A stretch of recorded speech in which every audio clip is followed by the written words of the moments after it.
it's Jessii Vee, and I bet you all were so excited to see that today is another Coraline video. I have not done a Coraline video in probably 2 years, and I missed it. This is like my favorite kind of content to film. I love that movie. I know that you guys do too. And the other day I was on the interwebs, as I usually am, and I came across this new conspiracy that I have never heard before. I don't think you guys would have either. Maybe you have. Let me know down below after you hear it. But this was the first time I heard it and my mind was blown.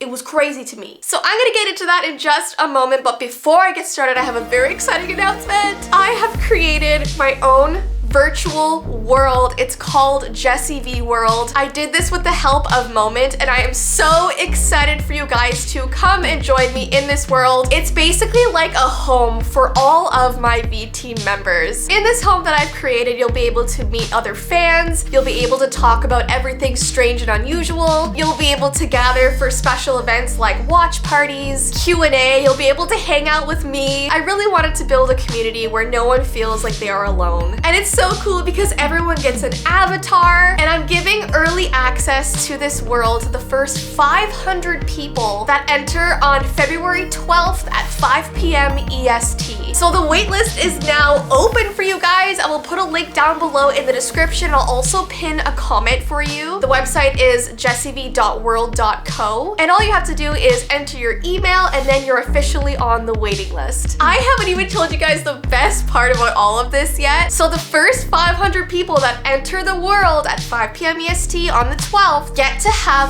button eyes on their avatar. So this is an exclusive wearable for only those first 500 people, and I'm gonna be so excited to see all of you guys walking around with your button eyes. So if you guys want button eyes on your avatar, sign up for the waiting list. I cannot wait to see you guys on February 12th. Like I said, this is a home for the Vee team, and I'm gonna be there all the time with you guys. So link down below, check it out. Alright guys, so let's get right into this crazy Coraline theory. Are you ready to hear what it is? This theory says that the beldam, aka the other mother, and the cat used to be real human beings, and they were married. So I'm gonna refer to them as the woman and the man going forward. So they built this giant house known as the Pink Palace back in the mid to late 19th century, and the whole house was intended to be just for them at first. When we see it in the movie, it's sectioned off into apartments, but they originally built this house intending to start this big family together. They wanted to have a ton of kids and fill up the house. And apparently they eventually do have a child. So we know that she's experienced firsthand being a mother and nurturing someone. She makes dinner and tucks them into bed, hence why it comes so naturally to her when she meets Coraline. She knew how to make kids feel comfortable because she had her own once. But it wasn't long until this man and woman suffered a horrible tragedy together. Their child was out playing and accidentally fell into the well and died. The man and woman were obviously so distraught by this, and they grew very distant from one another as they tried to cope with this loss. Their love died, and then soon they were just these two people living under the same roof. In fact, they slowly began to hate each other because their marriage reminded them of this child that they lost. And that could explain why the beldam showed a dislike for cats in the movie, because the cat was once her husband. But I'll explain that in just a second because I know it's kind of confusing. So this woman went into seclusion. She stayed in her room most of the time. She just sewed all day. She liked to sew. And during that time on her own, she would just daydream about her child. And she created this fantasy world in her mind where they were all reunited again. She wanted to pull all of these things into this world that she knew her child would love. Bugs, gardens, theater shows, yummy food, etc. She even began thinking about spider webs that would have been able to catch her child's fall. Maybe she thought, if only I had been a spider, I would have been able to save her. Well, one day when she wasn't able to cope with her grief any longer, she left her home and flung herself into the well to suffer the same fate as her child. She just did not want to live in a world where her child didn't exist, which is extremely extremely sad. The thing was, the fall didn't kill her at first. She hit her head very hard and was alive for a few minutes. She was just lying there at the bottom of the well looking up at the night sky. Hence the quote from the movie that says that if one was to fall into the well and look up, they would see a sky full of stars even in the daytime. And the stars could also represent how hard she hit her head. So after the woman died, out of respect, he boarded up her room and just left it alone. Back in the day, people used to do that when someone died. They would either lock the door or board up the room so it remained untouched forever, and that could explain why the little door is bricked up when they first arrived at the house. And the man became the only person owning the house until it then became an apartment, and that is where he passed away. And here's where things might get a little out there. His spirit becomes the cat. And this is also why he can come and go as he pleases in her world, because they had that history together. They were married and they had a child together. So there's that connection there. Like, he'll always be a part of her life somehow. They'll always have that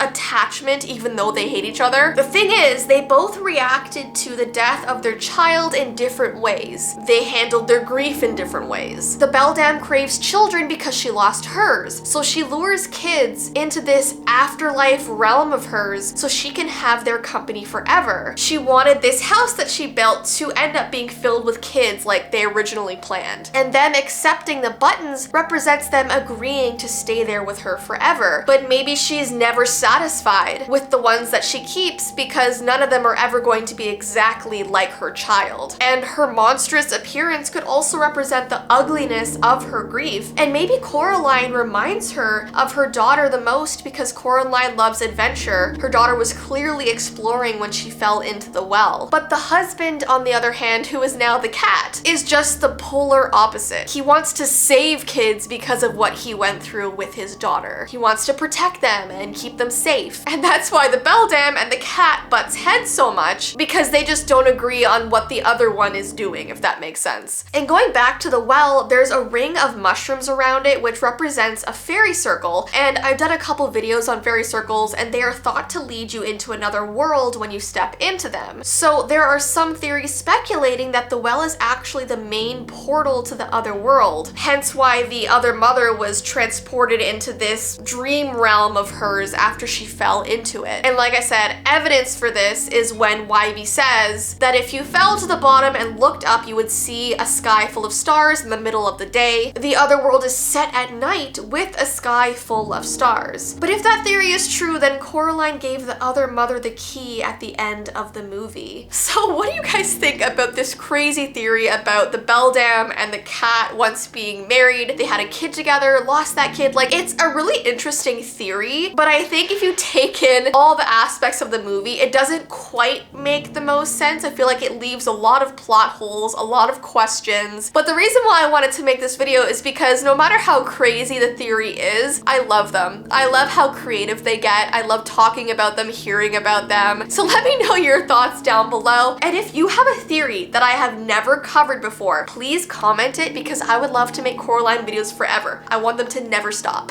Anyways though guys, I hope you enjoyed today's video and I hope you guys have an amazing rest of your day, and I will see you in my next video. Bye! Hey guys, I am so excited to announce that I have been working on a virtual home for all of you guys watching right now, all of my amazing Vee team. It's a place that we can talk about all of the strange and unusual things that are happening in the world. And I'm giving early access to the first 500 people that join on February 12th at 5 p.m. EST. So sign up at jessiivee.world.co to join the waiting list. And the first 500 people get an exclusive wearable. Are you ready to find out what it is? Button eyes! So check out the link down below to join the waiting list.